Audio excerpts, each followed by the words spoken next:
ये कहीं ना कहीं बाद में कॉमनल चीज़ों को बनाने में मदद देती है। तो लगता है कि ऐसे लोगों को या इस तरह की चीज़ें जो होती है क्या होना चाहिए? देखिए, अगर अपने ही सनातन के लोग इस तरीके की टिप्पणी करने लगे, श्री राम सनातन की आत्मा है, उनको ऐसा कहना कि जो मुस्लिम हैं या कुछ इस तरीके की अभद्र टिप्पणी करना, हम तो ये चाहते हैं उन पर कड़ी कार्रवाई होनी चाहिए।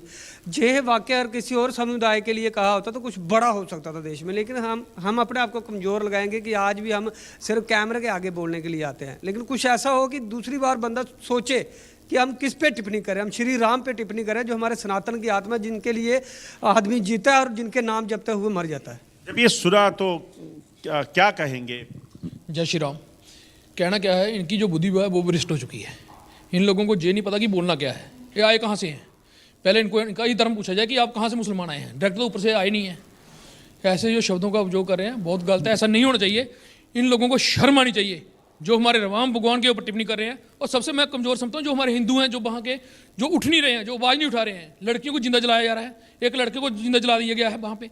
शर्म आनी चाहिए ऐसी सरकार को। मैं तो नरेंद्र भाई मोदी से एक ही रिक्वेस्ट करना चाहता हूँ कि कम से कम वहाँ पे राष्ट्रपति शासन लागू करें, और जिन्होंने जो टिप्पणी की है उनको उठा के अंदर जेल में डालें। उनको कम से कम भी फांसी की सजा होनी चाहिए, इससे कम सजा नहीं होनी चाहिए। जय श्री राम। जय श्री राम। इसे कहते हैं विनाशकाले विपरीत बुद्धि। ठीक है, ये जात पात की अगर एक ही इंसान की होती है तो ये मुस्लिम कश्मीर के नाम पे लेकर बोलो ना, आप क्यों नहीं बोलते हो? हिंदू ही है ना, एक जो इनको पता है ये हिंदू है, ये बोलते नहीं है। जब ये बोलते हैं तो फिर इनके आगे कोई खड़ा नहीं होता। टीएमसी के विधायक हैं महंत जी, अगर इस तरह की बयानबाजी कर रहे हैं तो लगता है कि ममता बनर्जी का भी एक दायित्व बनता है कि इस तरह से धार्मिक भावनाओं को भड़काने का जो वहाँ मामला उजागर हो रहा है या इस तरह की कोई स्टेटमेंट देता है तो उस पर संज्ञान लेना चाहिए।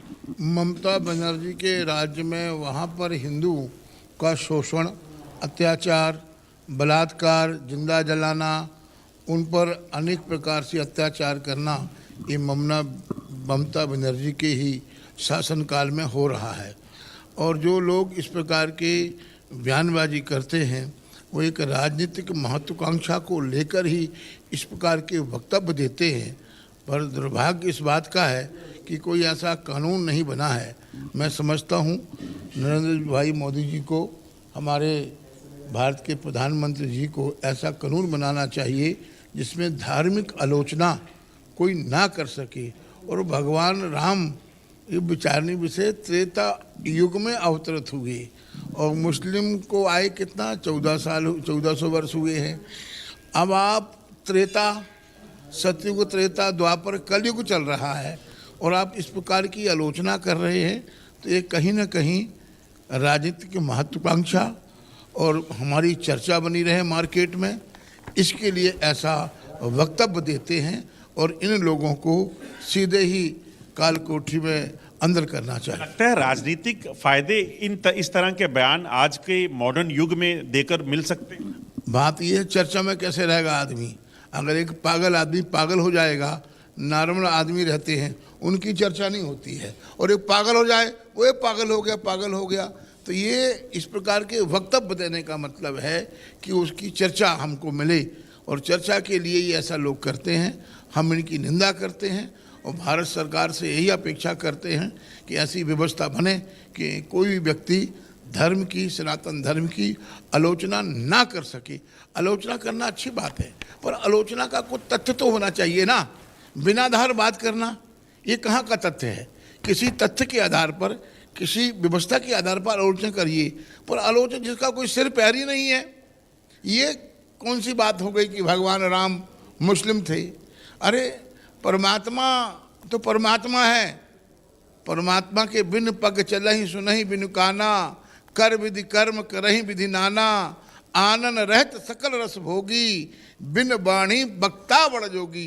परमात्मा के 5 लक्षण होते हैं, बिन पग चलहि सुनहि बिनु काना, कर विधि कर्म करहि विधि नाना, आनन रहत सकल रस भोगी, बिन वाणी बक्ता बड़ जोगी। आज भारतवर्ष में ऐसे मन कल्पित और भी भगवान बन चुके हैं जो सनातन को तोड़ने का ही काम कर रहे हैं। और मैं समझता हूँ पाश्चात्य सभ्यता के लोग हैं जो फंडिंग करते हैं, जो हिंदू धर्म को तोड़ने के लिए काम चल रहा है। बहुत मत पंथ बने हुए हैं पर धर्म एक है, वो सनातन धर्म है। और जो भी सनातन में ही धर्म, अर्थ, काम और मोक्ष की प्राप्ति होती है।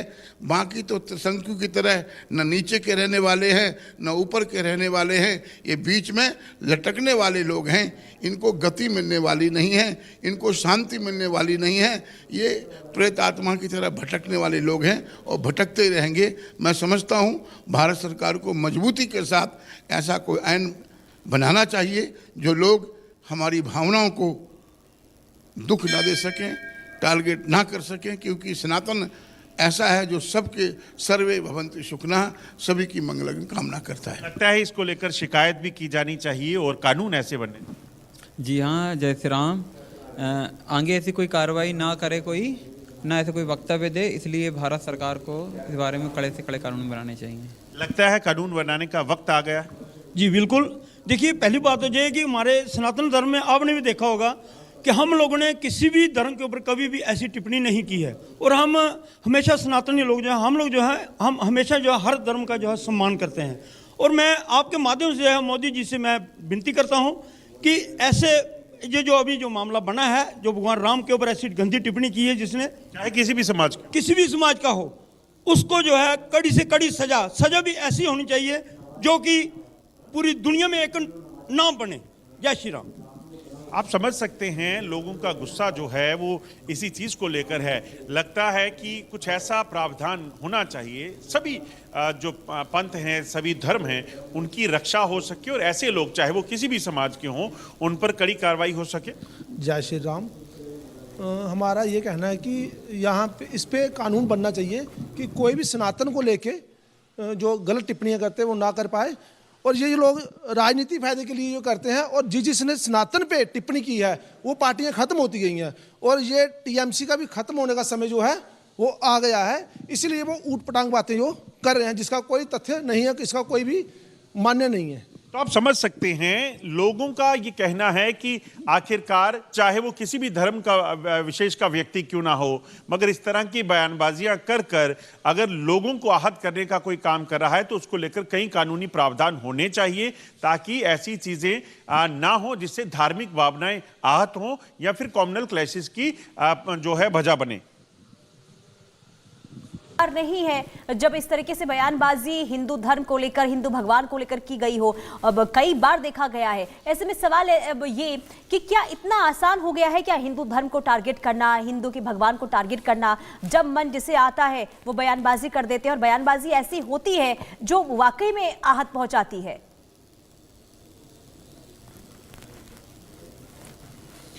देखिए, बिल्कुल आप सही कह रही हैं कि ऐसी चीज को लेकर लोगों में जो है वो रोष है और लोग चाहते हैं कि आखिरकार ऐसा प्रावधान होना चाहिए। क्या लगता है कई बार इस तरह की स्टेटमेंट जो है वो देखी गई हैं, बयानबाजियां देखी गई हैं, खासतौर पे हिंदुस्तान में हिंदू धर्म को लेकर भी। क्या लगता है क्या होना क्या चाहिए प्रावधान है इसमें? देखिए, सरकार की बात की जाए तो भाजपा सरकार है, और हम सीधे शब्दों में कहें तो हम हिंदूवादी सरकार लगाते हैं। और अगर हिंदूवादी सरकार के होते हुए भी अगर सनातन पे टिप्पणी कोई कर जाए, किसी की मजाल पैदा हो जाए कि वो सनातन पे, श्री राम पे सीधा खुले मुंह बोल दे, तो फिर अपने आप में सरकार को शर्म करनी चाहिए, गवर्नमेंट को इस पे शर्म आनी चाहिए कि हम लोग सनातनी लोगों ने उनको जिता के आज बिठाया हुआ है सांसद में, और अगर फिर भी श्री राम जिसके बात सुनते ही मतलब बाल बाल खड़ा हो जाता है, और ऐसी मुंह में जो आया बोल दिया, ऐसा इस पे तो सख्त से सख्त कार्रवाई होनी। अगर वहां टीएमसी की सरकार है तो लगता है कि सरकार कहीं ना कहीं ऐसे लोगों को बल दे रही है, क्योंकि वो एमएलए भी हैं। सरकार तो बल देगी उनको क्योंकि वो एमएलए उनके, लेकिन हमारी ये सरकार भी तो बीजेपी सरकार है ना, सनातनी सरकार है वो भी। क्यों नहीं उनके हमारा साथ देती है हमारी सरकार? हमें गर्व है कि हमारी सरकार आई है हमारी, लेकिन फिर भी हमारी सरकार हो के हमारी सरकार नहीं है। लोगों में गुस्सा है, लोगों का कहना है कई ऐसे फैसले अजय, हुए उनसे ये भी हैं पूछिए जिसके कि बाद क्योंकि इस तरह से देखिए लोग पश्चिम आहत बंगाल होते में हैं। चुनाव है, तो क्या ये आस्था पर हमला है या फिर तुष्टीकरण की राजनीति ये करते हुए नजर आ रहे हैं? क्या समझ रहे हैं लोग? जी महन जी, एक सवाल जो स्टूडियो से पूछा जा रहा है कि पश्चिम बंगाल में चुनाव भी होने वाले हैं, तो लगता है इस वजह से तुष्टीकरण की राजनीति करके कुछ अपने टारगेट जो है वो साधने की कोशिश की जाए? ये तो सच्चाई है, जब चुनाव का समय आता है तभी इस प्रकार की बयानबाजी होती है। जब भी चुनाव भारतवर्ष में हो, भारतवर्ष के स्टेटों में हो, तब इस प्रकार के अनर्गल भाषा प्रयोग की जाती है अपने आप को हाईलाइट चर्चा में रखने के लिए। तो ये पूर्णतः राजनीति से प्रेरित बयान है और मैं समझता हूँ इस बंदे को तो सीधे जेल में ही डालना चाहिए, क्योंकि भगवान श्री राम, जिन्होंने भगवान राम पर को काल्पनिक कहा था, नाम उनका भी मदन मित्रा। आज वो जो भगवान राम को जिन लोगों ने कभी संसद में काल्पनिक कहा है, वो कहाँ है? तो ये उनका अंत है। अंत जब होता है तभी इस प्रकार के बयानबाजी लोग करते हैं। मदन मित्रा हिंदू घर जन्म लिया, उससे पूछा जाए तुम्हारे माँ बाप किसको मानते थे, तुम्हारे दादा किसको मानते थे? उन्होंने कभी नहीं कहा कि भगवान राम ठीक है, मुस्लिम परिवार से हैं। अरे परमात्मा को जहाँ बैठे याद करो, आप जंगल में बैठे याद करो। ठीक है। कुल मिलाकर अजय देखिए, टीएमसी नेता मदन मित्रा की ओर से जो बयान दिया गया है, इसे लेकर साफ तौर पर लोगों की नाराजगी अब अलग अलग देश के हिस्सों में देखने को मिल रही है। लेकिन क्या इसके बाद टीएमसी नेता सामने आकर माफी मांगते हैं, या फिर जो राजनीति शुरू की गई है चुनाव को लेकर, क्या ये ऐसे बरकरार रही, ये भी देखना काफी अहम होगा। बहुत शुक्रिया तमाम जानकारी देने के लिए। और बुलेटिन में वक्त एक छोटे से ब्रेक के बाद फौरन हाजिर होंगे कुछ और खबरों के साथ।